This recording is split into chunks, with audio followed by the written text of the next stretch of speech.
I still don't have an intro, so yeah. This was against a pretty cool looking team. It's had a Mega Ampharos and an Ursaring, so it's going to be a pretty cool match.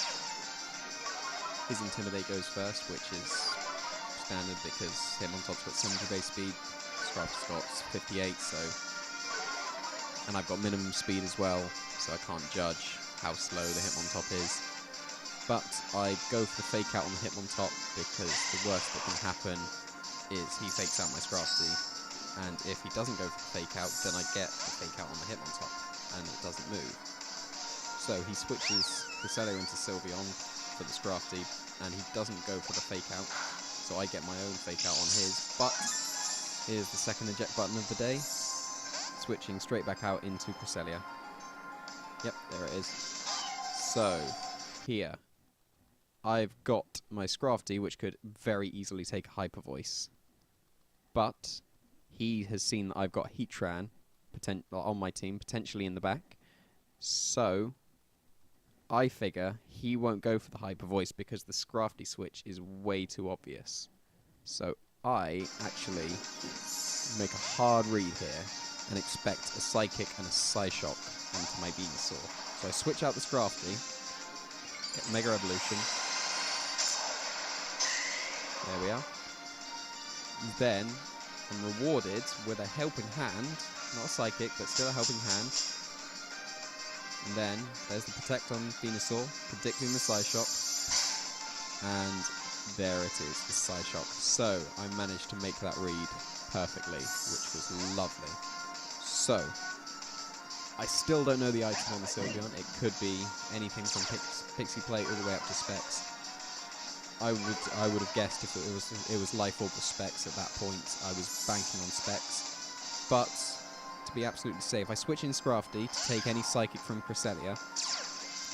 But, even though he could have been Life Orb and gone for the Hyper Voice, I know that Scrafty is a very safe switch because I went for the Sky Drop onto the Sylveon slot, which ends up taking out the Hitmontop. So, even if he went for the Psychic or the Psyshock, or even the Hyper Voice that turn, then Scrafty would have been completely safe.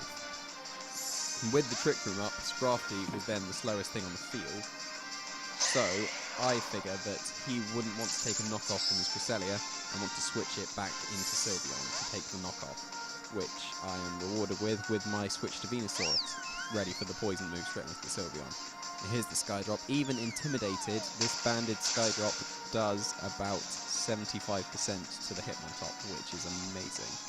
And there's the Hyper Voice, this time doing a very good amount to Thunderous, but there we see the Life Orb. So, close combat, double into the Thunderous, takes it out because it's got no bulk whatsoever. If it had been bulky, it would have survived that turn easily, but Thunderous goes down. It did its job with the Sky Drop. And then Venusaur gets a Sludge Bomb onto Sylveon, which is going to easily be a 2-hit KO. But, fortunately for me, I get the Poison, which puts the timer on the Sylveon. And given the Poison damage, he's got 2 more turns until his Sylveon is knocked out. So I can bring in my Scrafty and get Intimidate onto the Hitmontop, and also get the Fake Out pressure to stall out the Poison even more, and even bring it to 1 turn because of this Fake Out damage.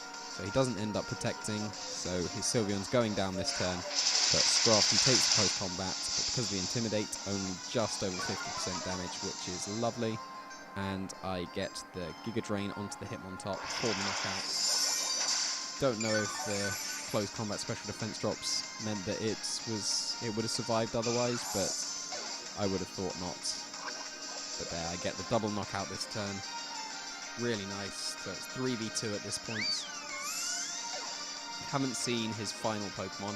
I was hoping for either Ampharos or Ursaring just because that would be cool to go against. And here is the Ursaring. So, Scrafty is still the fastest thing on the field, or so I thought. I did not know Ursaring's base speed. I thought it was 60, but I am mistaken. But just to be safe, I bring in the Landorus for the Intimidate, and there we go, Ursaring is slower, so I need to look up my Ursaring counts.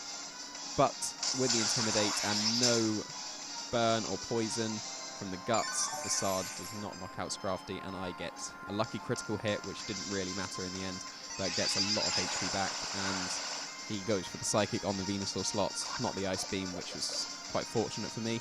And there is the Toxic Orb, so Ursaring can only survive one more turn. I go for the Superpower, not the Rock Slide. I don't want to mess about with any kind of misses. If I had missed the Ursaring, it could have got a really powerful Facade off and potentially knocked out.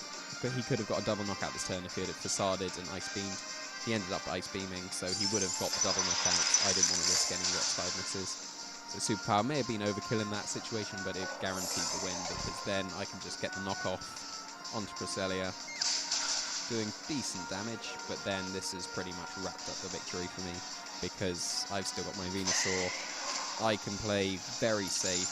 I can go for the Protect on Venusaur, because the only way I can lose this is if he gets a double freeze with Ice Beam. So I'm playing super safe, just knocking off, protecting, so he doesn't get any chip damage onto my Venusaur, and here you see the forfeit. So I've got back to 1-1 in this tournament, so that's pretty good. It was cool to face an Ursaring, and I'll see you in the next video.